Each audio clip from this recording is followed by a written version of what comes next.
So hello everyone, welcome back to channel. तो मैं लेकर आ गया हूँ आपके लिए फिफ्थ यूनिट ओएसडी की। तो देखो दोस्तों, मैंने सारी की सारी यूनिट कंप्लीट कर दी हैं 1 से लेकर 4 तक, और आज फिफ्थ यूनिट भी कंप्लीट हो जाएगी विथ पिछले 3 साल के सारे क्वेश्चन। मैंने यहाँ पे सॉल्यूशन भी प्रोवाइड करा दिया है। तो दोस्तों देखो, इसके अंदर इस यूनिट के अंदर थोड़ा मैंने नया कॉन्सेप्ट लिया है। मैंने मतलब इसके अंदर जो भी कोड था वो मैंने आपको कोड करके दिखा दिया है। तो वो स्क्रीनशॉट, वो स्क्रीन रिकॉर्डिंग में आपको ऐड कर दूंगा, जिससे कि आपको अच्छे से समझ में आए इसके अंदर जो भी कोडिंग वगैरह वाला पार्ट होगा। ठीक है, तो मतलब इसके अंदर ना टॉपिक बहुत सारे थे, इसलिए मैंने बहुत अच्छे से कॉन्सेप्ट को समझाने की कोशिश की है चीज़, जिससे कि आप एक भी कॉन्सेप्ट अगर ये वीडियो देख लो तो आपको समझ में आ जाए, उसके ऊपर और टाइम आपको वेस्ट ना करना पड़े। क्योंकि हमारा कल पेपर है, आज हमें ये अच्छे से समझनी है यूनिट 4 यूनिट में होप सो आपने कंप्लीट कर ली होगी। ठीक है, तो देखो पहला हमारा कॉन्सेप्ट होगा इसके अंदर मतलब ओवरव्यू क्या है कि हमारा ऑब्जेक्ट और क्लास।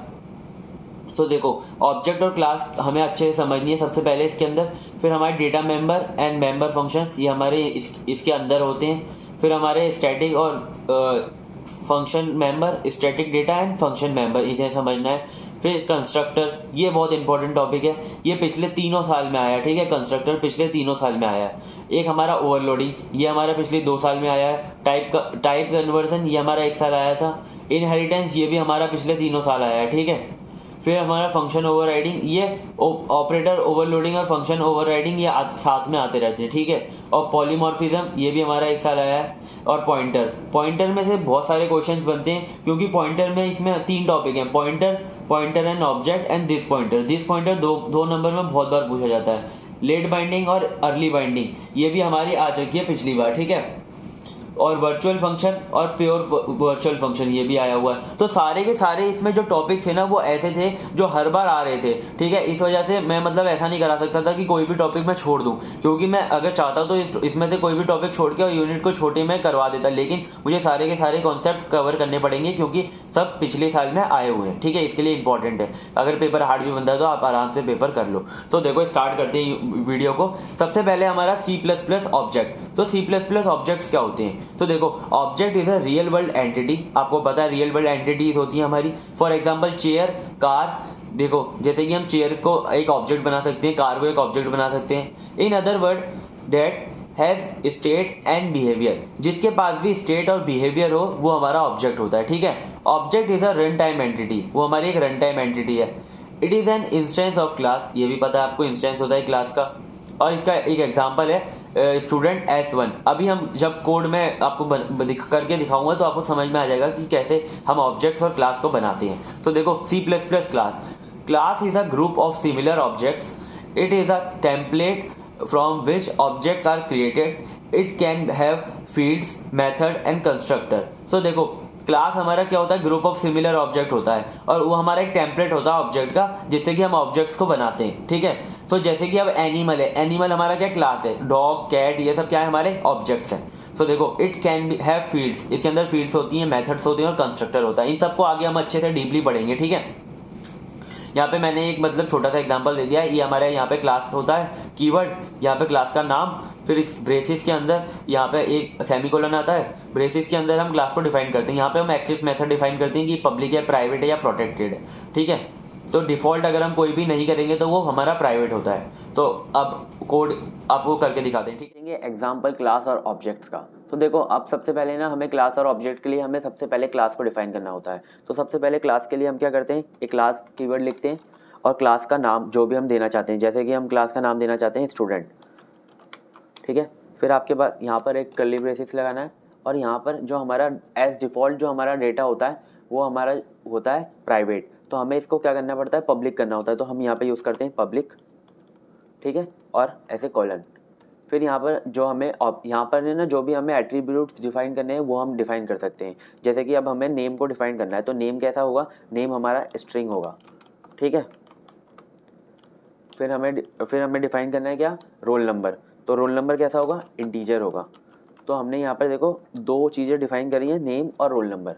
अब हम इसके बहुत सारे ऑब्जेक्ट्स बना सकते हैं नेम के। ठीक है, तो देखो स्टेप, अब हम ऑब्जेक्ट्स बनाते हैं मेन के अंदर। तो यहाँ पर हम ऑब्जेक्ट्स बनाएंगे मेन के अंदर। तो देखो यहाँ पर है ना, जब हम क्लास डिफाइन करते हैं, जब हमारी क्लास बन जाती है, तो यहाँ पे लास्ट में एक सेमीकोलन लगा देते हैं जिससे कि हमारी क्लास एंड हो जाए। ठीक है, तो आई होप आपको समझ में आ गया होगा। यहाँ पे पब्लिक करना जरूरी है क्योंकि हमारा एज डिफ़ॉल्ट जो डेटा होता है वो हमारा प्राइवेट होता है। ठीक है, अब हम यहाँ पे ऑब्जेक्ट्स बनाएंगे। तो देखो ऑब्जेक्ट्स कैसे बनाते हैं, आपको जस्ट लिखना है जो भी आपका क्लास का नाम है। जैसे हमारी क्लास का नाम है स्टूडेंट, तो हमने लिखा स्टूडेंट, और ऑब्जेक्ट्स का जो भी आपको नाम रखना है, जैसे कि हम S1 रख रहे हैं ऑब्जेक्ट का नाम, तो हमने S1 रख दिया। अब हम S1 के अंदर कुछ प्रॉपर्टीज़ देंगे, जैसे कि हम S1 नेम देना चाहते हैं कृष्णा। ठीक है, और S1 हम रोल नंबर देना चाहते हैं 4। ठीक है, तो अब हम इसको है ना प्रिंट भी करा सकते हैं यहीं पर। तो देखो कैसे प्रिंट कराते हैं, सी आउट S1 डॉट नेम, तो यहाँ पर नेम प्रिंट होगा, एंडल लगा देते हैं जिससे कि लाइन ब्रेक हो जाए। और अब हम ऐसे ही हम प्रिंट करा सकते हैं roll number S1 dot roll number, तो यहाँ पे हमारा रोल नंबर प्रिंट होगा। तो अभी बस मैं आपको कोड एग्जीक्यूट करके दिखाता हूँ। तो देखो आप देख सकते हो यहाँ पे मेरा नाम कृष्णा और 4 प्रिंट हो रहा है। आई होप आपको अंडरस्टैंडिंग हो रही होगी। ठीक है, तो ये था हमारा एग्जांपल ऑब्जेक्ट और क्लासेस का। चलो आपने कोड को देख लिया, अब आपको क्लास और ऑब्जेक्ट बनाने आ गए होंगे। ठीक है, अब देखते हैं हम data member and member function in C++। ये भी बहुत इजी है। ठीक है, इसके ऊपर भी मैं आपको कोड करके दिखाऊंगा जिससे आपको समझ में आ जाइए। The variable which are declared in any classes by using any fundamental data type. अब किसी भी क्लास के अंदर कोई भी डेटा टाइप यूज करके जो हम वेरिएबल बनाते हैं उन्हें हम कहते हैं क्या, डेटा मेंबर्स। वो हमारे होते हैं डेटा मेंबर्स। किसी भी क्लासेस के अंदर जो भी हम वेरिएबल को बनाते हैं वो होते हैं हमारे डेटा मेंबर्स। अब उसके अंदर जो हम फंक्शन बनाते हैं वो होते हैं हमारे मेंबर फंक्शन। तो देखो the function which are declare either in private section और public section are known as member function. ठीक है, अब हम जो अगर वेरिएबल बनाएंगे तो उसको कहते हैं डेटा मेंबर, और अगर हम फंक्शन बनाते हैं तो उसे कहते हैं मेंबर फंक्शन C++ के अंदर। ठीक है, अब हमारे देयर टू टाइप्स ऑफ, हमारे दो टाइप्स ऑफ डेटा मेंबर और मेंबर फंक्शन होते हैं। एक होता है प्राइवेट मेंबर, एक होता है पब्लिक मेंबर। बहुत इजी है, ये मैंने लिखा हुआ है, आपको ऐसे ही बता देता हूं। अगर हम प्राइवेट एक्सेस मेथड के अंदर बनाते हैं कोई भी वेरिएबल या फिर फंक्शन तो हमारे आते हैं प्राइवेट मेंबर्स के अंदर। अगर वो हमारे पब्लिक के अंदर, पब्लिक एक्सेस मेथड के अंदर बनाते हैं तो वो हमारे पब्लिक के अंदर आते हैं। ठीक है, समझ में आ गया? एक बार ये डेफिनेशन पढ़ लो फिर आ जाएगा समझ में। ठीक है, ये यूनिट काफी बड़ी है तो थोड़ा बहुत ऐसे ही पढ़ाना पड़ेगा। ठीक है, ये मतलब ऐसे ही आपको समझ में आ गया होगा। ठीक है, अब हमारे स्टैटिक डेटा मेंबर। तो देखो स्टैटिक डेटा मेंबर क्या होते हैं, इट इज इनिशियलाइज टू 0। सो देखो ये है ना सीधा इनिशियलाइज होते हैं किससे, 0 से। अगर हम इसमें कोई भी वैल्यू नहीं देंगे तो वो इनिशियलाइज हो जाएंगे 0 से। When ever the first object created of a class. तो देखो जब भी हम ऑब्जेक्ट बनाएंगे, जब भी हम क्लास का पहला ऑब्जेक्ट बनाएंगे तो वो किससे इनिशियलाइज हो जाएगा, 0 से। ठीक है, स्टैटिक।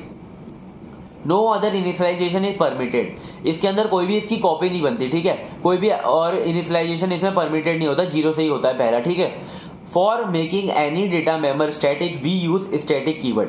हमें कोई भी अगर डेटा मेंबर को स्टैटिक बनाना है तो हम स्टैटिक कीवर्ड का यूज करते हैं। Only 1 copy of static member are created. जब भी हम कोई क्लास बनाते हैं उसके बहुत सारे ऑब्जेक्ट बनाते हैं ना, तो क्लास के जितने भी एट्रीब्यूट होते हैं हर ऑब्जेक्ट के लिए डिफाइन होते हैं अलग अलग।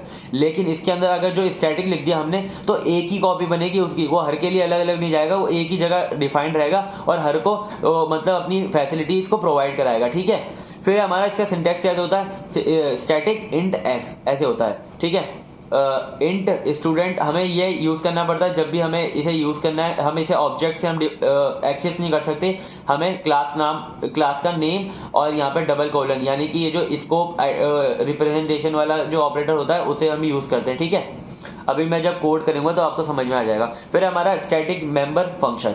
तो देखो use only static data member. तो देखो स्टैटिक मेंबर फंक्शन हमारा ऐसा होता है कि उसके अंदर हम सिर्फ स्टैटिक डेटा मेंबर्स को ही यूज कर सकते हैं। जो भी हमारे स्टैटिक वेरिएबल्स होंगे हम उन्हें ही यूज कर पाएंगे। So only 1 copy of static member is created. जैसा कि वेरिएबल की भी एक ही कॉपी बनती है वैसे ही हम स्टैटिक मेंबर की भी एक ही कॉपी बनाते हैं। ठीक है, अब इसको कॉल कैसे करते हैं, यहाँ पर हमारा क्लास का नाम आता है और यहाँ पर हमारा फंक्शन का नाम आता है और ऐसे कॉल करते हैं। ठीक है, अब हम इसे कोड करके देखेंगे। तो अब हमने data member and function member को एक बार हमने थ्योरी वाइज तो देख लिया, अब हम इसे यहाँ पे समझ लेते हैं। तो ये वाला कोड तो आपको पता ही है, तो अब देखते हैं। तो दोस्तों ये जो है ना स्ट्रिंग और इंटीजर, ये दोनों हमारे हैं डेटा मेंबर, ठीक है। जो भी हमारा पब्लिक या फिर प्राइवेट में जो भी हमारा डिफाइंड होता है स्टैटिक वेरिएबल, वो हमारा होता है ये डेटा मेंबर। तो अब अगर हम इसे प्राइवेट में करना चाहें तो यहाँ पर ऐसे प्राइवेट कोलन, और यहाँ पर जैसे कि मैं इंट बनाना चाहूँ होम, सॉरी होम नहीं, होम नंबर डाल देता हूँ, हाँ होम नंबर। तो ये हमारा क्या हो गया, ये हमारा एक डेटा मेंबर हो गया, ठीक है। चाहे वो स्टैटिक में हो, चाहे वो प्राइवेट में हो या पब्लिक में, दोनों में वो क्या होगा, हमारा डेटा मेंबर कहलाएगा। अब हम इसे अब हम देखेंगे फंक्शन मेंबर क्या होता है। अब अगर हम इसके अंदर कोई भी एक फंक्शन बना दें, जैसे कि मैं अगर इसके अंदर वॉइड और फंक्शन का नाम फन रखता हूँ और इसके अंदर एक फंक्शन बना देता हूँ। फंक्शन के अंदर कुछ नहीं, हम एक सी आउट करवा देंगे या हेलो वर्ल्ड। तो ये हमारा क्या बन गया, ये हमारा हो गया डेटा, ये फंक्शन मेंबर, ठीक है।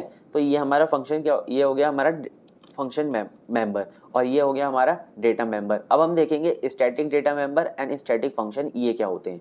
तो देखो दोस्तों ये भी बहुत इजी है, आराम से देखो समझ में आ जाएगा। इसके लिए करवा रहा हूँ कोड, क्योंकि आप जब पेपर में कोड लिखो तो आप मतलब ये लिखो तो इसके साथ एग्जांपल बहुत अच्छे से दे सको। तो देखो कोई भी अगर हम डेटा मेंबर के आगे अगर हम स्टैटिक लिख दें, ठीक है, तो वो हमारा क्या बन जाता है, वो हमारा स्टैटिक डेटा मेंबर बन जाता है, ठीक है। बस आपको स्टैटिक कीवर्ड लिखना है, ये क्या बन गया, हमारा स्टैटिक डेटा मेंबर बन गया। और जो जो इसकी प्रॉपर्टी थी, ये जीरो से पहले इनिशियलाइज हो जाएगा, और इसको अगर हमें कॉल करना है तो हमें मेन के आगे पता क्या लिखना पड़ेगा, हमें पहले इसका डेटा टाइप, फिर हमें लिखना पड़ेगा क्लास का नेम, फिर हमें लगाने पड़ेंगे 2 कोलन और इसका नाम। तो ये ऐसे कॉल होता है। अब अगर हम 4 वैल्यू ना दें, ठीक है, और अगर हम डायरेक्ट इसे प्रिंट कराएं तो इसकी जो वैल्यू आएगी वो 0 आएगी।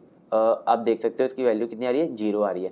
अब अगर हम इस वाली लाइन को कमेंट आउट कर दूं तो क्या आएगा, एरर आएगा, क्योंकि ये बहुत ज़्यादा ज़रूरी है। इसके अंदर देखो एरर आ रहा है, ठीक है, तो समझ में आ गया होगा आपको। अब हम देखेंगे स्टैटिक फंक्शन। तो देखो स्टैटिक फंक्शन क्या होते हैं, स्टैटिक फंक्शन होते हैं हमारे कि मतलब जो भी हमारे स्टैटिक फंक्शन होंगे उनके आगे सबसे पहले तो हम कीवर्ड लगा देंगे कि स्टैटिक, ये हमने स्टैटिक कीवर्ड लगाया और एक हमने फंक्शन बनाया वॉइड फन, और फन के अंदर हम कुछ भी मतलब पास कर रहे हैं, जैसे कि हम इसके अंदर है ना, हम वही डेटा टाइप यूज़ कर सकते हैं, कौन से, वही डेटा टाइप यूज़ कर सकते हैं जो कि स्टैटिक हैं। अब अगर मैं इसके अंदर स्ट्रिंग नेम यूज़ करूँगा तो ये यूज़ नहीं होगा, क्योंकि ये स्टैटिक नहीं है। अब देखो मैं यहाँ पे यूज़ करके दिखाता हूँ, जैसे कि मैं अब यहाँ पे सी आउट करूँगा नेम, तो देखो यहाँ पे जो नेम है ना, ये एरर दे रहा है क्योंकि ये स्टैटिक नहीं है, ठीक है। अब अगर मैं इसके अंदर रोल नंबर यूज़ करूँगा, रोल नंबर हमारा स्टैटिक है, देखो रोल नंबर मैंने यूज़ किया, रोल नंबर कोई एरर दे रहा है, नहीं दे रहा। अब अगर मैं इसे यहाँ पर कॉल करूँगा ना इसको, तो हमें कॉल कैसे करते हैं इसको, देखो इसको सबसे पहले कॉल करने के लिए हमें इसका वो लिखना पड़ेगा जो क्लास का नाम है, ये हमने लिखा क्लास का नाम स्टूडेंट, और हमें डबल कोलन लगाने और हमें इस फंक्शन को नाम लिखना है और कॉल कर देना है, तो ये कॉल हो जाएगा। इसके अंदर कोई भी ऑब्जेक्ट पास नहीं करते, डायरेक्ट ये फंक्शन के नाम से पास होता है और इसकी एक ही कॉपी बनती है, ठीक है। तो हमने कॉल किया और ये देखो 0 प्रिंट हो रहा है, क्योंकि हमारा ये वाला 0 प्रिंट हो रहा है क्योंकि इसकी जो वैल्यू है वो क्या है, 0 है, ठीक है। अब अगर मैं इसके आगे कुछ और भी प्रिंट करना चाहूँ, जैसे हे प्रिंट किया मैंने, ठीक है, और इसके आगे मैं एक एंडल लगा देता हूँ जिससे लाइन ब्रेक हो जाएगी, ठीक है। अब अगर मैं इसे एक और बार रन करूँ तो देखो 0 है, ये प्रिंट हो रहा है, ठीक है, ये वाला फंक्शन हमारा प्रिंट हो रहा है अगर हम ऐसे कॉल कर रहे हैं। अगर हम इसे डायरेक्ट कॉल कर देंगे तो ये प्रिंट नहीं होगा, जैसे सो आई होप आपको कोड समझ में आ गया होगा, ठीक है। अब हम देखेंगे C++ कंस्ट्रक्टर, ये जो कि बहुत ज़्यादा इंपॉर्टेंट टॉपिक है C++ का, और बहुत ही ज़्यादा इजी टॉपिक है, ठीक है। 2020 और 20 और 23 में आया है, और 22 और 23 में आया, और 21 और 22 में आया, ठीक है, 2 साल आया है, ठीक है। सॉरी कभी कभी ऐसे गलती हो जाती है, ठीक है। सो देखो C++ कंस्ट्रक्टर होते क्या हैं, it is a special method which is called automatically. तो ये हमारी एक स्पेशल मेथड है जो कि अपने आप कॉल हो जाती है at a time of object creation. जब भी हम एक ऑब्जेक्ट को बनाते हैं तो अपने आप वो जो हमारा कंस्ट्रक्टर है वो कॉल हो जाता है और ऑब्जेक्ट के अंदर जो भी एट्रीब्यूट्स हैं उन्हें वैल्यू असाइन कर देता है, ठीक है। It is use to initialize the data member of object, initialize करने के लिए डेटा मेंबर्स को यूज होता है। The constructor has the same name as a class, constructor का जो नाम होगा वो सेम होगा क्लास के जैसा, ठीक है। जैसे कि क्लास का नाम अगर रेक्टेंगल है तो कंस्ट्रक्टर का नाम भी रेक्टेंगल होगा, ठीक है। अब हमारे types of constructor, default constructor. अब देखो इन सब के अंदर ना आपको डेफिनेशन लिखनी है और एक एग्जांपल लिखना है। एग्जांपल मैंने अभी आपको कोड करके दिखाऊंगा जब आपको समझ में आ जाएगा जो एग्जांपल लिखना है, ठीक है। Has no argument is known as default constructor. तो देखो अगर उसके अंदर कोई भी आर्ग्यूमेंट पास नहीं हो रहा तो वो हमारा डिफॉल्ट कंस्ट्रक्टर कहलाता है। It is invoke at the time of creating object, जब भी वो हम ऑब्जेक्ट को क्रिएट करते हैं ये इन्वॉक हो जाता है। तो फिर सेकंड है हमारा पैरामीटराइज्ड कंस्ट्रक्टर। इसके अंदर हमारे क्या होते हैं, आर्ग्यूमेंट पास होते हैं, ठीक है। इसके अंदर हमारे पैरामीटर्स होते हैं और आर्ग्यूमेंट्स भी होते हैं, तो हम उसे क्या कहते हैं, पैरामीटराइज्ड कंस्ट्रक्टर। इसको हम अपने थ्रू कस्टमाइज कर सकते हैं, इसके अंदर हम खुद ही आर्ग्यूमेंट पास कर सकते हैं, ठीक है। फिर है हमारा copy constructor. It is a member function which initialize an object using another object. अगर एक ऑब्जेक्ट को दूसरे ऑब्जेक्ट से इनिशियलाइज कर दिया जाए तो हम क्या बोलते हैं उसे, कॉपी कंस्ट्रक्टर। तो देखो फिर है हमारा डिस्ट्रक्टर। डिस्ट्रक्टर जैसे कि अब जब हम बनाते हैं जब इनिशियलाइज होता है कंस्ट्रक्टर ऑब्जेक्ट, और जब हम ऑब्जेक्ट को, जब ऑब्जेक्ट का काम खत्म हो जाता है, जब हमारा डिस्ट्रक्टर कॉल हो जाता है अपने आप। It is a member function which destruct और डिलीट एन ऑब्जेक्ट। सिंटैक्स इसका कैसा होता है, एक हमारे पास ये टिल्डा वाला जो सिंबल होता है ना, हम इसे यूज करते हैं, और क्लास का नाम और टिल्डा, ये बस इसे यूज करते हैं। इसके अंदर कोई भी हम आर्ग्यूमेंट या पैरामीटर पास नहीं करते, ठीक है। और जो भी हमें मतलब लिखना हो, पास करना हो, लिख देते हैं। It is automatically called when the object are destroyed. जब भी जैसे ऑब्जेक्ट हमारा डिस्ट्रॉय होगा वैसे ही ऑटोमेटिकल कॉल इसे हो जाएगी, ठीक है। It can not be static और कॉन्स्ट। ये ना तो ये कॉन्स्ट होता है ना ये स्टैटिक होता है। डोंट हैव एनी आर्ग्यूमेंट, इसके अंदर कोई भी आर्ग्यूमेंट नहीं होता। It has no return value not even void. तो देखो इसके अंदर कोई भी रिटर्न टाइप नहीं होता इसके अंदर, और ये ना ही तो वॉइड होता है, ठीक है। इसके अंदर कोई भी रिटर्न टाइप नहीं होता। तो अब देखो, अब हम कोड देखेंगे कंस्ट्रक्टर और डिस्ट्रक्टर के ऊपर। चलो कोड करते हैं। कंस्ट्रक्टर और डिस्ट्रक्टर को थ्योरी वाइज देख लिया, ठीक है। अब हम देखेंगे इसे कोड में कैसे इंप्लीमेंट करना है। अब देखो इतना जो कोड है ये आपको समझ में आ रहा होगा। पहले ये 2 लाइन तो इंपॉर्टेंट होती हैं। फिर यहाँ पे मैंने एक क्लास डिफाइन कर रखी है और इसमें पब्लिक डेटा डाल रखा है, लेंथ और ब्रेथ। क्लास का नाम है रेक्टेंगल, ठीक है। अब मैं सबसे पहले बात करता हूँ डिफ़ॉल्ट कंस्ट्रक्टर की। अब देखो यहाँ पे जब भी हम मेन के अंदर कोई हम ऑब्जेक्ट बनाते हैं, जैसे कि मैं अगर ऑब्जेक्ट बना रहा हूँ रेक्टेंगल,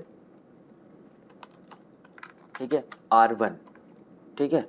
और अब मेरे को क्या करना पड़ेगा, इसे कुछ वैल्यू देनी पड़ेगी, जैसे कि R1.L इक्वल टू, अगर मैं 3 कर दूं और मैं अगर प्रिंट करूं R1.L, तो मेरी वो वैल्यू कितनी प्रिंट होगी, 3 प्रिंट होगी। तो ये पहले की वैल्यू है, ठीक है। मतलब कि ये जो हमने खुद यूज़र ने डिफाइन करी है, ठीक है। ये मैं पहले ये सारा एरर हटा दूँ। ये देखो 3 प्रिंट हो रही है, ठीक है। अब मैं यहाँ पे एंडल भी लगा देता हूँ जिससे कि समझ में आए, ठीक है। यहाँ पे अब 3 प्रिंट हो रही है। अब हम क्या चाहते हैं कि ये डिफ़ॉल्टेड वैल्यू कोई ले ले। अगर कोई यूज़र कोई वैल्यू ना दे तो डिफ़ॉल्ट, तो हम क्या करते हैं, कंस्ट्रक्टर का यूज़ करते हैं। तो कंस्ट्रक्टर का हम यूज़ यहाँ पे करेंगे क्लास के अंदर। तो यहाँ पर हम ना क्लास का जो नाम होगा सेम वही नाम देंगे उसे। तो हमने रेक्टेंगल नाम दे दिया, क्लास का नाम भी रेक्टेंगल है। और क्या करेंगे, हम इसके अंदर कुछ भी पास नहीं करेंगे। तो ये होता है हमारा डिफ़ॉल्ट कंस्ट्रक्टर, ठीक है। डिफ़ॉल्ट कंस्ट्रक्टर में हम कुछ भी पास नहीं करते। और इसके अंदर हम क्या करेंगे, एल को वैल्यू हम जैसे देना चाहते हैं 5, और हम विड्थ को वैल्यू, मतलब कि बी को वैल्यू देना चाहते हैं 5, ठीक है। तो यानी 6 दे लेते हैं अलग अलग, जिससे कि समझ में आए, ठीक है। तो ये हमारी क्या होगी, डिफ़ॉल्टेड वैल्यू। अब जो भी हमने ये बनाया है, अगर हम इसे प्रिंट करेंगे, ठीक है। अब हमने इसे कोई वैल्यू अभी दी नहीं है, ठीक है। ये डिफ़ॉल्टेड वैल्यू है। अगर हम इसे प्रिंट करेंगे R1.L, ठीक है। अब देखो क्या प्रिंट होगा। यहाँ पर अगर R1 डॉट हमने 5 दे रखी है तो 5 प्रिंट होना चाहिए, ये 5 प्रिंट हो रहा है। अगर हम R1.B प्रिंट करेंगे तो क्या प्रिंट हो रहा है, तो हमारा 6 प्रिंट हो रहा है। तो ये होता है हमारा डिफ़ॉल्ट कंस्ट्रक्टर, जिसमें हम कोई भी पैरामीटर पास नहीं करते, ठीक है। समझ में आ गया होगा। यहाँ पे मैं इसे लिख देता हूँ, डिफ़ॉल्ट कंस्ट्रक्टर, ठीक है। अब दूसरा क्या होता है हमारा, दूसरा होता है हमारा पैरामीटराइज्ड कंस्ट्रक्टर। इसमें भी हम जो है ना सेम, बस इसमें हम आर्ग्यूमेंट पास करते हैं। सेम जो क्लास है उसको क्लास के नेम से ऐसे पास करेंगे, फिर हम एक आर्ग्यूमेंट पास करेंगे, जैसे कि हम इसमें a और इंट r, इसमें हमने 2 आर्ग्यूमेंट पास करे, ठीक है। इसमें यूज़र वैल्यू दे सकता है, ठीक है। अब हमने इसमें 2 आर्ग्यूमेंट पास कर दिए, तो हम ऐसे लिख देंगे l is equal to a and b is equal to r। अब इसे कैसे देखते हैं, देखो इसके अंदर हमने जो अब बनाएंगे हम R2, ठीक है, रेक्टेंगल R2, और हम R2 को कुछ वैल्यूज़ दे देते हैं, जैसे कि हमने वैल्यू दे दी 3 और 4, ठीक है। अब ये दोनों वैल्यू कहाँ जाएंगी, ये दोनों वैल्यू जाएंगी हमारी A में और R में, ठीक है। और ये हो जाएगी हमारा क्या, पैरामीटराइज्ड कंस्ट्रक्टर। इसके अंदर हम पैरामीटर पास कर रहे हैं, ठीक है, 3 और 4। अब हम इसे प्रिंट करेंगे, जैसे कि अब अगर हम प्रिंट करना चाहें R2.B, तो हमारा क्या प्रिंट होगा। तो हमने B में क्या पास किया है, हमने B में पास किया 4, ठीक है, 4 प्रिंट होना चाहिए। तो देखो अगर हम बी को प्रिंट करें तो यहाँ पे क्या 4 प्रिंट हो रहा है, ठीक है, और ये ऊपर वाला 6 पहले प्रिंट होगा R1 वाला, फिर 4 प्रिंट हो रहा है। तो आई होप आपको समझ में आ गया होगा पैरामीटराइज्ड कैरेक्टर वो कंस्ट्रक्टर। अब हम देखेंगे कॉपी कंस्ट्रक्टर, ये काफ़ी इंपॉर्टेंट है। इसमें हम क्या करते हैं, इसके अंदर हम वही सेम रेक्टेंगल बनाएंगे और इसके अंदर हम क्या पास करेंगे, हम दूसरे किसी रेक्टेंगल को पास कर देंगे। इसके अंदर हम देखो, इसके अंदर हम क्या करते हैं, एक कंस्ट्रक्टर को दूसरे कंस्ट्रक्टर से पास कर देते हैं तो वो कॉपी हो जाता है, ठीक है। तो हम ऐसे कंस्ट्रक्टर पास करेंगे और एक उसका एड्रेस पास कर देंगे कंस्ट्रक्टर का, जैसे कि मैं इसमें R पास कर देता हूँ, ठीक है, समझ में आ गया आपको।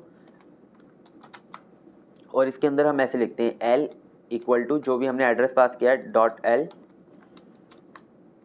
इसे ना आप एक बार लिख के देख लेना, जब भी मैं कोड से समझा रहा हूँ कि आपको अच्छे से समझ में आ जाए, R.B, ठीक है, ये आपको समझ में आ गया। अब ये क्या करेगा, ये जो हम इक्वल टू करेंगे ना इसके, जो जैसे कि मैं यहाँ पर अब बना के दिखाता हूँ आपको। अगर हम रेक्टेंगल ऑब्जेक्ट बनाएं R3, ठीक है, और इसको इक्वल कर दें R2 के, तो ये R2 की सारी वैल्यू खुद ले लेगा, ठीक है। अब जैसे मैं अगर प्रिंट करूँ R3.L, तो कौन सी वैल्यू आनी चाहिए, अभी तो हमने इसको कोई वैल्यू नहीं दी, लेकिन हमने R2 को इसके इक्वल कर दिया है। तो R2 में कौन सी वैल्यू है, L में, तो R2 में L में वैल्यू है हमारी 3, ठीक है। तो इसमें 3 प्रिंट होना चाहिए। पहले तो 6 होगा, मतलब पहले तो यहाँ पे 3 आ रहा है, तो यहाँ पे पहले हम इसे देखेंगे कि एरर क्यों आ रहा है। तो पहले फर्स्ट लाइन में भाई कोई दिक्कत हो गई है,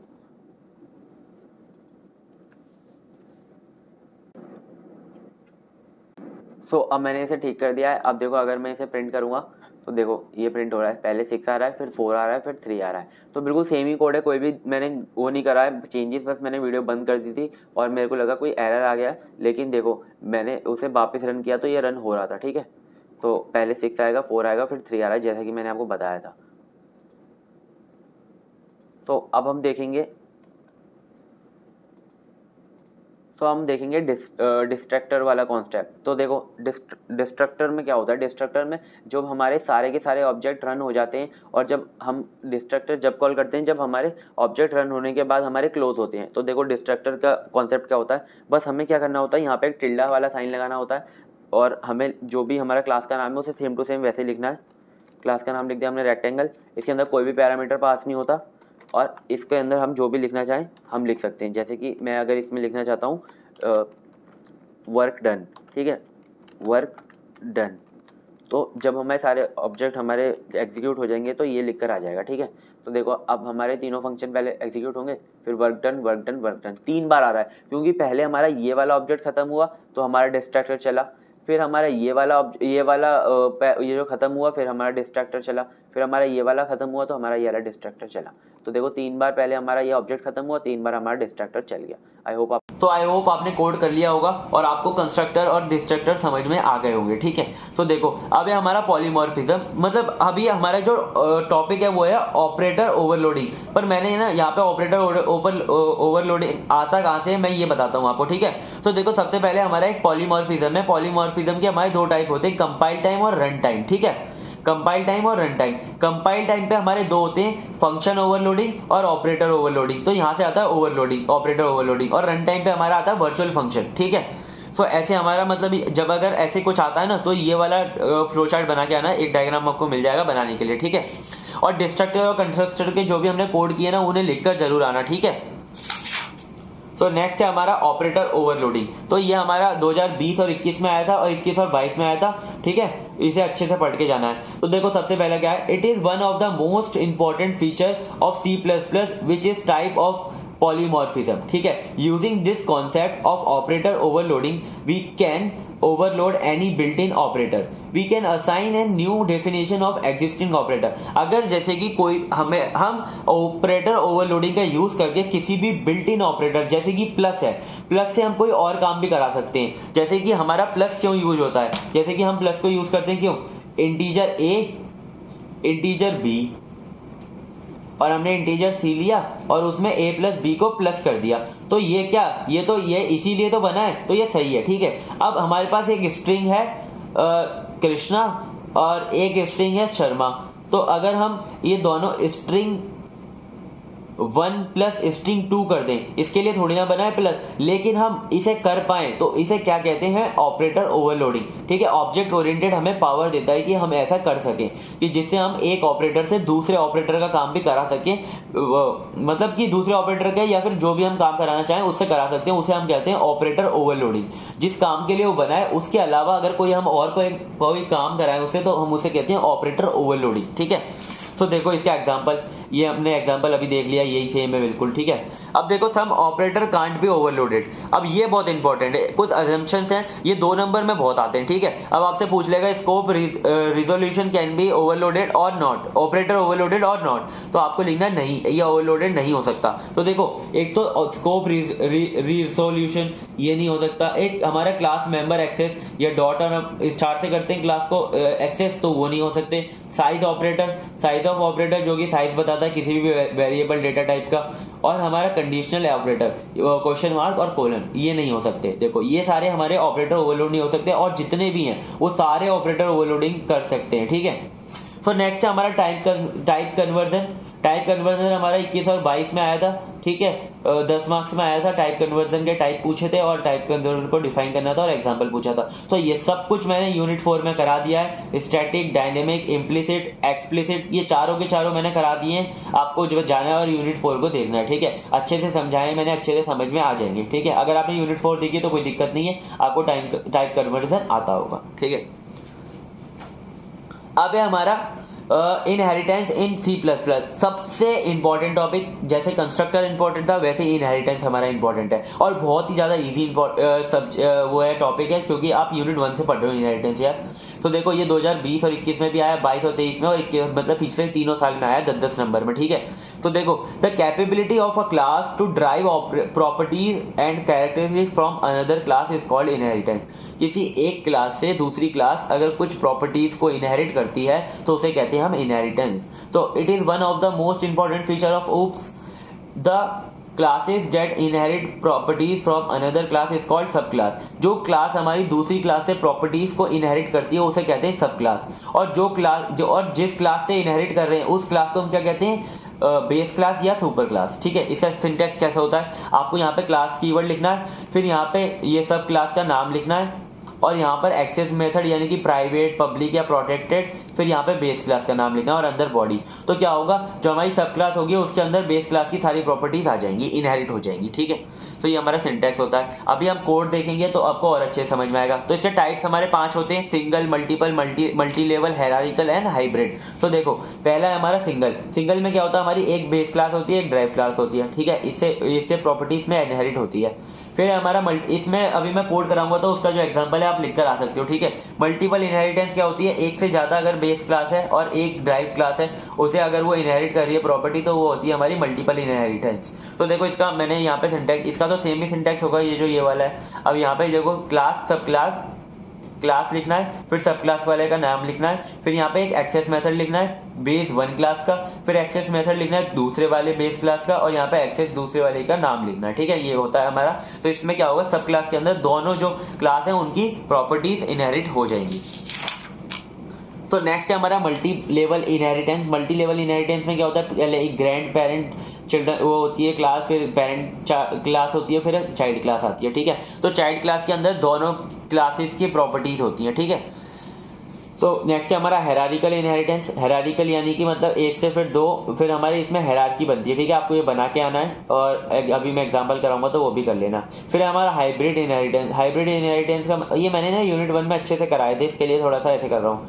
फिर है हमारा 5th टाइप हाइब्रिड इनहेरिटेंस। ये हमारा अगर कोई भी 2 इनहेरिटेंस को मिला दो तो वो बन जाता है हमारा हाइब्रिड इनहेरिटेंस, जैसे कि combining of hierarchical and multiple inheritance, तो वो हमारा बन जाता है हाइब्रिड इनहेरिटेंस। ठीक है, ये समझ में आ गया। अब हमारे मोड्स ऑफ इनहेरिटेंस क्या होते हैं, एक होता है पब्लिक, प्रोटेक्टेड और प्राइवेट। पब्लिक होता है हमारा अगर सब क्लास हमारी अगर जो हमारी सब क्लास है वो ड्राइव हो रही है पब्लिक बेस क्लास से तो हमारे वो होता है पब्लिक। अगर प्रोटेक्टेड है, अगर हमारी सब क्लास ड्राइव हो रही है प्रोटेक्टेड बेस क्लास से तो हमारा प्रोटेक्टेड है।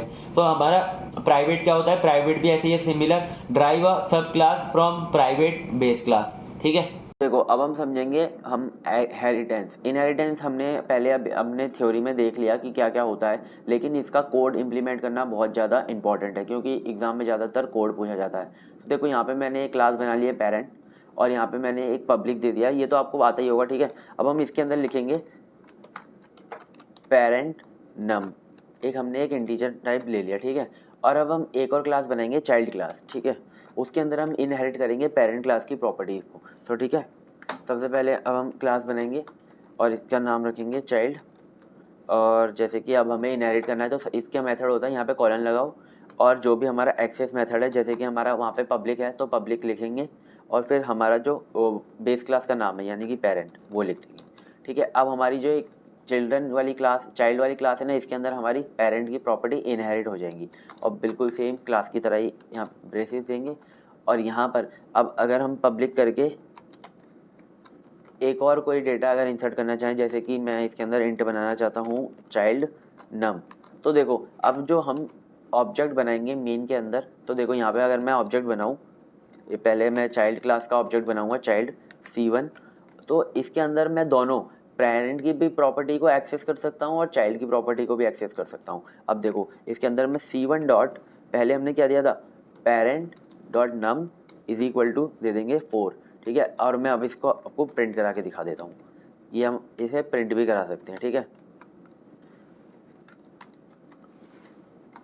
तो देखो ये प्रिंट हो रहा है, तो मतलब ये इनहेरिट कर ली इसने पेरेंट की प्रॉपर्टी, ये देखो 4 प्रिंट हो रहा है, ठीक है, समझ में आ गया।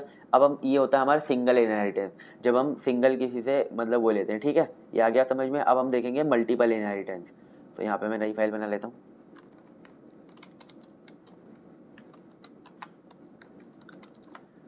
तो इसके अंदर पहले मैं यही वाला कोड ले लेता हूँ क्योंकि फिर आपका टाइम वेस्ट ना हो।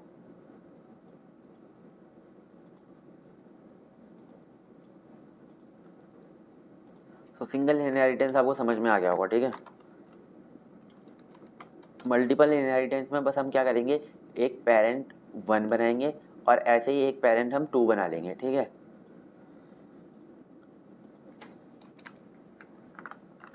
तो इसके अंदर हम पेरेंट 2 बनाएंगे और इसके अंदर हम जो जो नम दिया है उसे हम पेरेंट 1 और पेरेंट 2 दे देंगे, ठीक है, बिल्कुल ईजी है। अब हम एक चाइल्ड क्लास बनाएंगे जिसके अंदर हम इन दोनों पेरेंट की प्रॉपर्टीज़ को एक्सेस करेंगे। तो आपको बस क्या करना है, यहाँ पे पेरेंट 1 लिखना है और जो भी यहाँ पे ऐसे कॉमा लगाना है, फिर हमारा जो दूसरा एक्सेस मेथड है उसे लिखना है, फिर हमें क्या करना है, जो हमारी दूसरी क्लास है उसका नाम लिखना है पेरेंट 2। तो हमने ये दोनों, अब हम ये दोनों की दोनों क्लास को इनहेरिट करेंगे चाइल्ड नम में, ठीक है। तो देखो ये पेरेंट 2 और पेरेंट 1 दोनों के दोनों को हम एक्सेस कर सकते हैं इससे, ठीक है। तो देखो कैसे करेंगे, यहाँ पे हमने C1 बना रखा है, अब हम C1 डॉट पेरेंट 2 नम को भी एक्सेस कर सकते हैं और पेरेंट 1 को भी एक्सेस कर सकते हैं, ठीक है। देखो C1 डॉट पेरेंट नम, इसे भी हम एक्सेस कर सकते हैं। तो देखो ये होता है हमारा मल्टीपल इनहेरिटेंस कि हम दो पेरेंट क्लास से किसी एक में डालते हैं किसी को भी, ठीक है। तो अब हम देखेंगे मल्टी लेवल इनहेरिटेंस। तो देखो मल्टी लेवल इनहेरिटेंस में क्या होता है, एक हमारे ग्रैंड पेरेंट होते हैं, ग्रैंड पेरेंट से हम पेरेंट के अंदर प्रॉपर्टीज़ को इनहेरिट करते हैं, फिर हम पेरेंट की प्रॉपर्टीज़ को किसके अंदर, चाइल्ड के अंदर इनहेरिट करते हैं। तो देखो हमारे पास एक ग्रैंड पेरेंट वाली प्रॉपर्टी है, क्लास है, इस क्लास से हमने पेरेंट के अंदर प्रॉपर्टीज़ को जो है इनहेरिट कर रखा है, फिर हम पेरेंट से चाइल्ड के अंदर प्रॉपर्टीज़ को इनहेरिट कर रहे हैं ऐसे एक्सेस मेथड, देन हमारा क्लास का नाम, ठीक है। तो देखो अब हम चिल्ड्रन के अंदर ग्रैंड पेरेंट की प्रॉपर्टीज़ को अभी एक्सेस कर पा रहे हैं, C1 डॉट ग्रैंड जो हमारा कि ग्रैंड पेरेंट के अंदर इंट है वो हम इसके अंदर भी एक्सेस कर पा रहे हैं, ठीक है। ये होता है हमारा मल्टी लेवल इनहेरिटेंस। तो अब हम देखेंगे हायरार्किकल इनहेरिटेंस क्या होता है। ये मैं दे देता हूँ 7.cpp और इसके अंदर अब हम देखेंगे हमारा हायरार्किकल क्या होता है। तो पहले मैं ये वाला कोड कॉपी कर लेता हूँ जैसे कि जल्दी जल्दी हो जाए।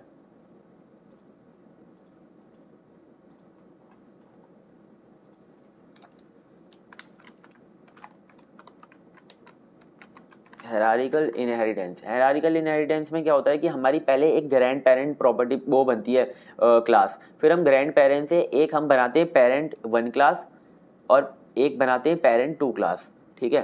तो हमारी 2 क्लास बनेंगी पेरेंट, एक तो इसे तो बार बार आ जाता है ये बार बार, पेरेंट 2, ठीक है, एक हमारी ये क्लास बन गई।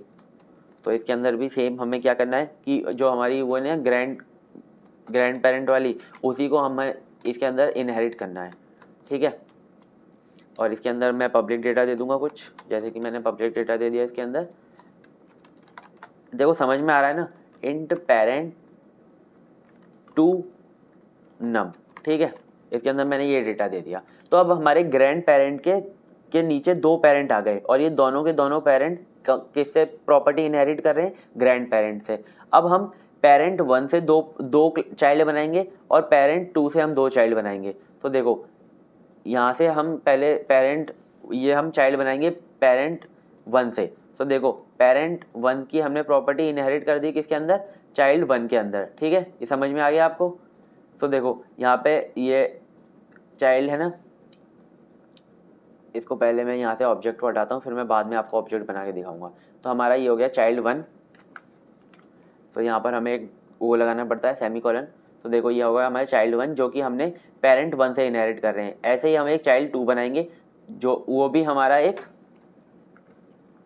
आपको मैंने ये वाला मतलब डायग्राम उसमें बता दिया नोटबुक में, तो आपको ये समझ में आ गया होगा कि मतलब ये अब चाइल्ड 2 हमारा पेरेंट 1 से ही इनहेरिट कर रहा है। तो ये एक हमारी हायरार्की बन रही है। तो देखो सबसे पहले तो हमारे पास क्या है? ग्रैंड पेरेंट है, ठीक है। फिर ग्रैंड पेरेंट के बाद हमारे ग्रैंड पेरेंट से हमारे पास 2 पेरेंट मिल गए, पेरेंट 1 पेरेंट 2। अब पेरेंट 1 से हमारे पास 2 चिल्ड्रन है, चाइल्ड 1 और चाइल्ड 2। ऐसे ही हम क्या बोलते हैं, पेरेंट 2 से हम 2 चिल्ड्रन बना लेंगे, चाइल्ड 3 चाइल्ड 4। तो एक हमारी हायरार्की बन गई। अब जो जैसे हम चाइल्ड वाला जो ऑब्जेक्ट होगा ना, इससे हम सारे के सारे जो हमारे क्लासेस हैं उन सब की प्रॉपर्टीज़ को हम एक्सेस कर सकते हैं। तो देखो यहाँ पे मैं अगर चिल्ड्रन 2 का एक ऑब्जेक्ट बनाता हूँ, ठीक है, ओ सॉरी स्पेलिंग गलत हो गई, चिल्ड्रन 2 का एक हमने वो बनाया C1, ठीक है, ऑब्जेक्ट। अब हम C1 से सबकी एक्सेस कर सकते हैं प्रॉपर्टी। अब देखो ग्रैंड पेरेंट के अंदर कौन सा है? ग्रैंड पेरेंट के अंदर है हमारा ग्रैंड। तो हम देखो इससे हम ग्रैंड को भी एक्सेस कर सकते हैं। देखो ग्रैंड को भी एक्सेस कर सकता हूँ मैं, और किसको एक्सेस करना है? और मैं पेरेंट को भी एक्सेस कर सकता हूँ। C1 डॉट पेरेंट के अंदर कौन सा है? पेरेंट नम है, तो पेरेंट नम को भी एक्सेस कर सकता हूँ, ठीक है। ये होती है हमारी हायरार्की। अब अगर आपको क्या बोलते हैं हाइब्रिड समझना है, तो किसी भी 2 को आप एक साथ मिला दो तो वो हमारा हाइब्रिड बन जाता है, वो आप खुद करके। अब है हमारा C++ फंक्शन ओवरराइडिंग। ये हमारा 2020 और 21 में आया था फंक्शन ओवरलोडिंग के साथ। फंक्शन ओवरलोडिंग मैंने पहले करा दिया है, ठीक है। C++ फंक्शन ओवरराइडिंग क्या होता है? If derived class define same function as same its base class, it's known as function overriding. तो देखो दोस्तों, अभी मैं इसका कोड करा के बताऊंगा जब आपको अच्छे समझ में आएगा। जब हमारी एक बेस क्लास और डिराइव्ड क्लास दोनों के अंदर अगर हमारे सेम नाम के फंक्शंस आ जाते हैं और उसके अंदर जो पैरामीटर हैं वो भी सेम डिफाइंड है, तो उसे हम कहते हैं फंक्शन ओवरराइडिंग। तो उसके अंदर से कौन सा हम यूज करेंगे उसे भी हमें मतलब चूज करना पड़ता है। It is use to achieve run time polymorphism. इससे हम रन टाइम पॉलीमॉर्फिज्म आता है। It enable you to provide a specific implementation of the function which is already provided by its base class, ठीक है। अब क्या है कि हम डिराइव्ड जो हमारी वो होगी ना क्लास, उसके अंदर सेम फंक्शन होगा जो कि हमारा बेस क्लास के अंदर फंक्शन है। तो अभी मैं इसका कोड करता हूं, अब आप देख लो, ठीक है कोड। अब देखो हमारी फंक्शन ओवरराइडिंग क्या होती है। फंक्शन ओवरराइडिंग में क्या होता है कि हमारे पास देखो ये एक बेस क्लास है जिसका नाम है एनिमल, जिसके अंदर हमने एक फंक्शन लिख रखा है ईट। तो इसके अंदर लिखा हुआ है ईट ईट ईट, ठीक है। इसके अंदर फंक्शन के अंदर अगर एग्जीक्यूट होगा तो ये होगा। लेकिन अब हमने एक बनाई ड्राइव क्लास जिसके अंदर हमने इनहेरिट कर ली प्रॉपर्टी एनिमल की भी, ठीक है, ये तो आ गया आपको। अब इसके अंदर हमने एक और फंक्शन बनाया जिसका नाम भी ईट है। अब यहाँ पर इसका नाम भी ईट है, इसका नाम भी ईट है, ठीक है, और पैरामीटर भी कोई नहीं है, मतलब पैरामीटर भी सेम है, ठीक है। तो अब जब हम ऑब्जेक्ट बनाएंगे, तो जैसे हमने एक ऑब्जेक्ट बनाया डॉग का D1, ठीक है। अब D1 को जब हम वो देंगे ईट को वो करने एग्जीक्यूट, तो इसमें ईट को जब हम कॉल करेंगे तो कौन सा फंक्शन चलेगा?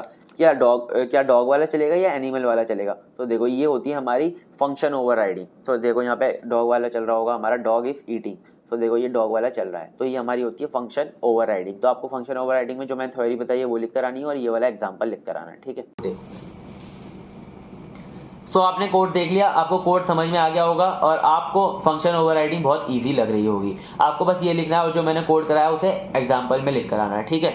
अब हमारा एकेटिव 2021 और 22 में आया हुआ question, how to resolve this issues of multiple hierarchy problem. अब देखो, एक हमारी प्रॉब्लम होती है जो कि हमारी अनएम्बिगुअस कहा जाता है उसे, मतलब अनएम्बिगुअस प्रॉब्लम उसे कहते हैं, ठीक है।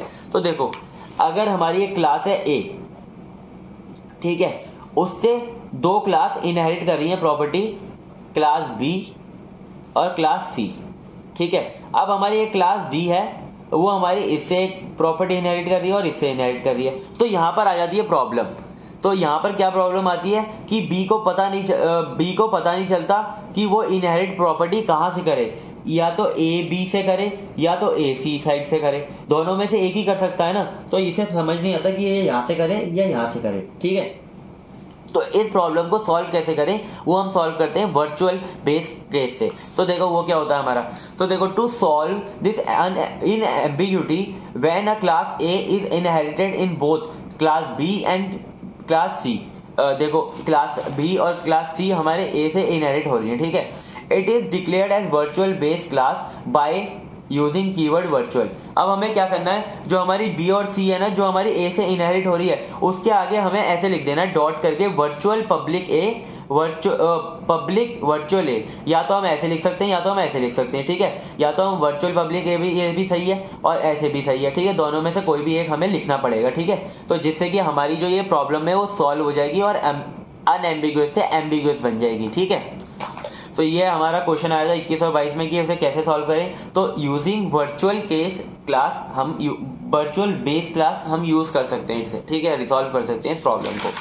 तो नेक्स्ट है हमारा पॉलीमॉर्फिज्म। ये हमारा बहुत इंपॉर्टेंट टॉपिक है, मैंने यूनिट 1 में पूरा कवर कर दिया है पॉलीमॉर्फिज्म, आपको जाके वो पढ़ना है, ठीक है। फिर मैंने इसके टाइप्स होते हैं हमारे कंपाइल टाइम और रन टाइम। कंपाइल टाइम में हमने फंक्शन ओवरलोडिंग कर दी, फंक्शन ओवरलोडिंग करवा रखी है मैंने, ठीक है, यूनिट 4 में करवा रखी है। और ऑपरेटर ओवरलोडिंग ये भी मैंने करवा दिया अभी थोड़ी देर पहले ही, पीछे जाके देखोगे। और फंक्शन ओवरराइडिंग ये भी मैंने आपको करा दिया। तो देखो, आपको अगर पॉलीमॉर्फिज्म आता है तो आपको पॉलीमॉर्फिज्म डिफाइन करके आना है, फिर उसका एक से फ्लो चार्ट बनाना है जो कि हमारे टाइप है, और उसके और थोड़े थोड़े उनको डिफाइन करके आना है। और अगर जैसे पूछ लिया आपको कंपाइल टाइम पॉलीमॉर्फिज्म बताओ, तो उसके अंदर आपको फंक्शन ओवरलोडिंग और ऑपरेटर ओवरलोडिंग को डिफाइन करके आना है। अगर रन टाइम पूछा तो फंक्शन ओवरराइडिंग को या फिर वर्चुअल फंक्शन को बता के आना है, ठीक है। अब नेक्स्ट हमारा इंपॉर्टेंट टॉपिक 2020 और 21 में आया हुआ पॉइंटर्स इन C++। तो देखो, पॉइंटर्स इन C++ क्या होते हैं। Pointers are the symbolic representation of address. ये हमारा एक सिंबलिक रिप्रेजेंटेशन होता है एड्रेसेस का।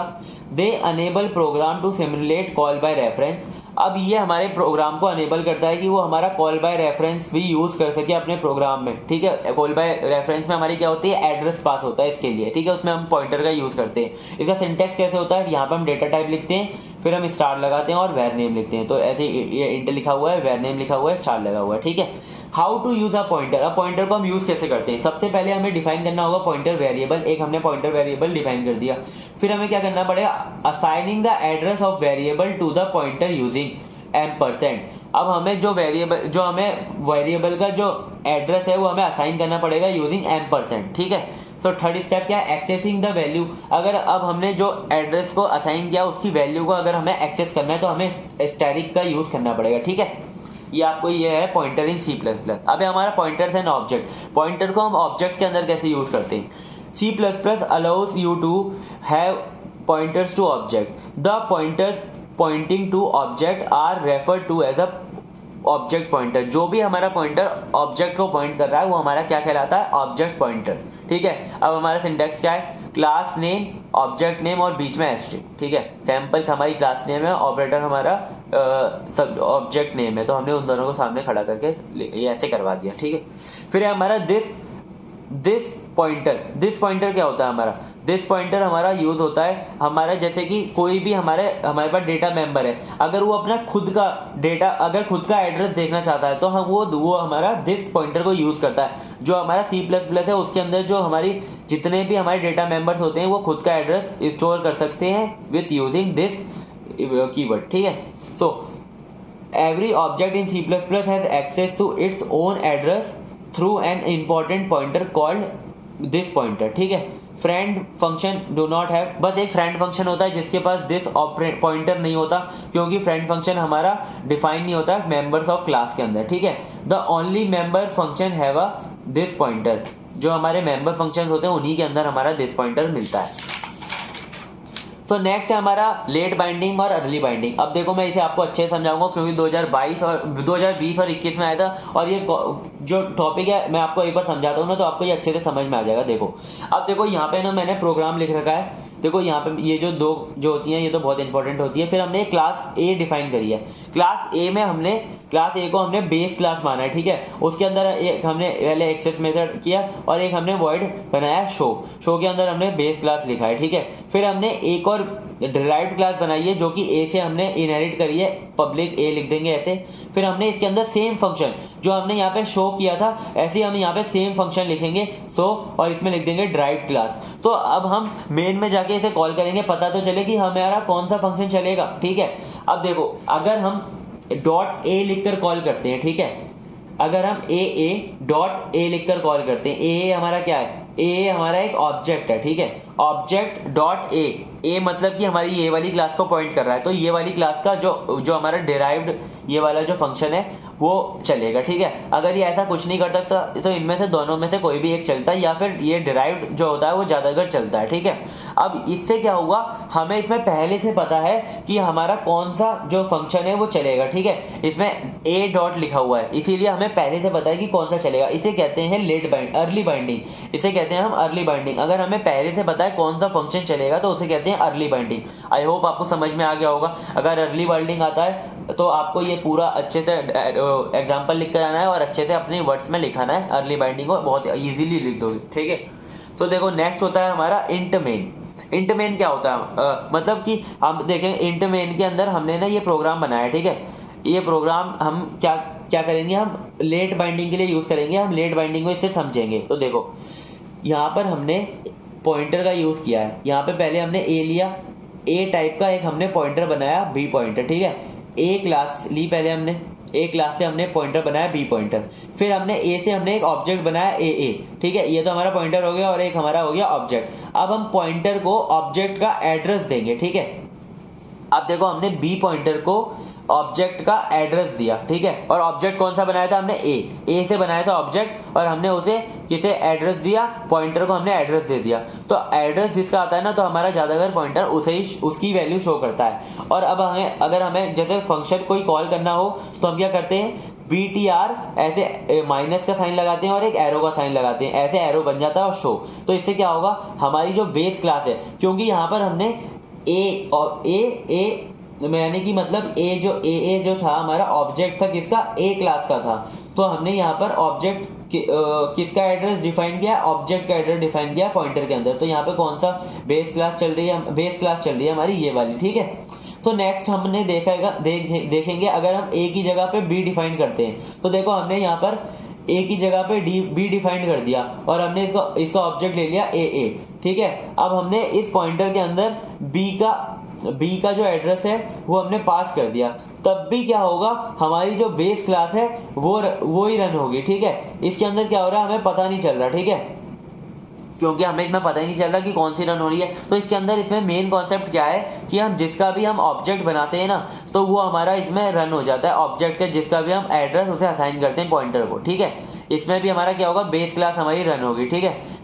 अब क्या है, अब if we add virtual keyword, अब हम क्या करें, ऐसी प्रॉब्लम आ रही है तो हम क्या करेंगे, वर्चुअल कीवर्ड ऐड कर देंगे। यहाँ पर वॉइड के आगे हम वर्चुअल कीवर्ड ऐड कर देंगे। तो देखो if we add virtual keyword to base class, हमारा हमेशा वर्चुअल कीवर्ड कहाँ पे डिफाइन होता है, बेस क्लास के अंदर, ठीक है। which object will reference output the same class will generated। अब देखो जो भी ऑब्जेक्ट हम ऑब्जेक्ट देंगे, यहाँ पे क्या था हमारा, यहाँ पे हमने ए दिया तो हमने हमारी बेस क्लास हमारी जनरेट हुई। यहाँ पर हमने बी दिया, दूसरा ऑब्जेक्ट दिया, तब भी हमारी बेस क्लास जनरेट हुई। ये क्या प्रॉब्लम है, ये प्रॉब्लम आ रही है, ठीक है। अब हमने वर्चुअल कीवर्ड लिया और उससे हम क्या करेंगे, जो भी हम जिसका भी ऑब्जेक्ट का एड्रेस हम पॉइंटर को देंगे वही हमारा रन हो जाएगा, ठीक है। अब देखो बिल्कुल सेम कोड लिखा है ये वाला, यहाँ पे हमने बी यानी कि डिराइव्ड का हमने ऑब्जेक्ट लिया है, ठीक है। अब हमने डिराइव्ड के ऑब्जेक्ट को पॉइंटर को दिया है, तो हम इसे रन करेंगे तो क्या आएगा, डिराइव्ड क्लास। तो ये होती है हमारी क्या, लेट बाइंडिंग। ठीक है, इसमें हमें पता नहीं रहता और रन टाइम पे हम चेंज कर सकते हैं इसे। ठीक है, रन टाइम पे जो पॉइंटर होता है वो वैल्यू लेता है दोनों में से किसी एक की। ठीक है, तो ये होता है हमारा लेट बाइंडिंग का कॉन्सेप्ट। अगर अर्ली बाइंडिंग आता है और लेट बाइंडिंग आता है तो आप आराम से लिख दोगे। ठीक है, तो हमारा लास्ट पार्ट है वीडियो का, वर्चुअल फंक्शन। ठीक है, हमारा लास्ट पार्ट वीडियो का जो कि हमारा वर्चुअल फंक्शन, जो कि हमारा 22 और 23 में, यानी कि 2022 और 23 में पिछली साल ही आया, 10 नंबर में आया था वर्चुअल फंक्शन और प्योर वर्चुअल फंक्शन पूछा था। ठीक है, तो यहाँ पर क्या करना है, यहाँ पे मैंने अभी जो एग्जांपल है ना पीछे वाला, इसमें एग्जांपल आपको सेम यही देना है वर्चुअल फंक्शन का, और यहाँ पे मैंने इसको डिफाइन कर दिया। ठीक है, वर्चुअल फंक्शन मैंने 4th यूनिट में भी बताया था, लेकिन इसमें बता रहा हूँ क्योंकि ये इंपॉर्टेंट है। ठीक है, virtual is a keyword in C++। Virtual हमारा क्या होता है, कीवर्ड होता है C++ में। Virtual function is redefined in derived class. Virtual जो फंक्शन होता है हमारा रीडिफाइंड होता है डिराइव्ड क्लास के अंदर। देखो यहाँ पे क्या करना है, आपको वर्ड के आगे वर्चुअल लिख देना है। ठीक है, तो वर्चुअल लिख दोगे तो ये क्या बन जाएगा, हमारा वर्चुअल फंक्शन बन जाएगा। ठीक है, अब जो हमारा वर्चुअल फंक्शन है ये हमारा रीडिफाइंड हुआ है डिराइव्ड क्लास के अंदर। ये देखो रीडिफाइंड हुआ है डिराइव्ड क्लास के अंदर। ठीक है, यही समझाना चाह रहा था मैं आपको। फिर क्या है, अब क्या है हमारा, when a virtual function is defined in base class. ठीक है, अब हमारा जब भी वर्चुअल फंक्शन हमारा डिफाइन कहां पे होता है, बेस क्लास में। The pointer of base class is created on the basis of type of object is assigned. जो हमारा पॉइंटर होगा बेस क्लास का वो उस पर डिफाइन करेगा जिसका ऑब्जेक्ट असाइंड होगा। तो यही तो हमने प्रॉब्लम सॉल्व की थी। यहाँ पर हमने बी का ऑब्जेक्ट असाइन किया तो ये हमने ड्राइव्ड क्लास को देख लिया। अगर हम बी की जगह पे यहाँ पे ए लिख देंगे तो हमारी बेस क्लास आ जाएगी, क्योंकि जिसका भी ऑब्जेक्ट हमारा क्या बोलते हैं डिफाइंड होगा उसी का हमारा जो पॉइंटर है वो रन करेगा। ठीक है, सो ये तो हो गया। Also known as a run time polymorphism. ये हमारा ऑल्सो नोन एज कैसे होता है, रन टाइम पॉलीमॉर्फिज्म।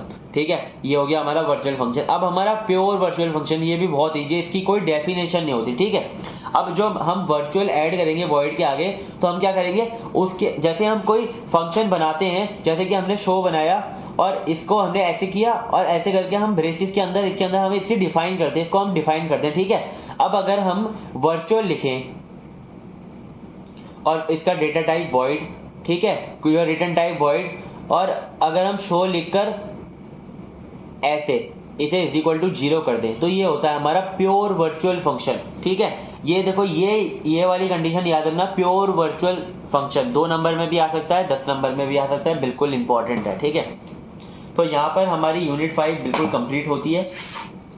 जैसा कि मैंने आपको कहा था मैं सारी की सारी यूनिट करा दूंगा, मैंने 5 यूनिट आपकी कंप्लीट करा दी। इससे बाहर पेपर तो नहीं आएगा बिल्कुल भी।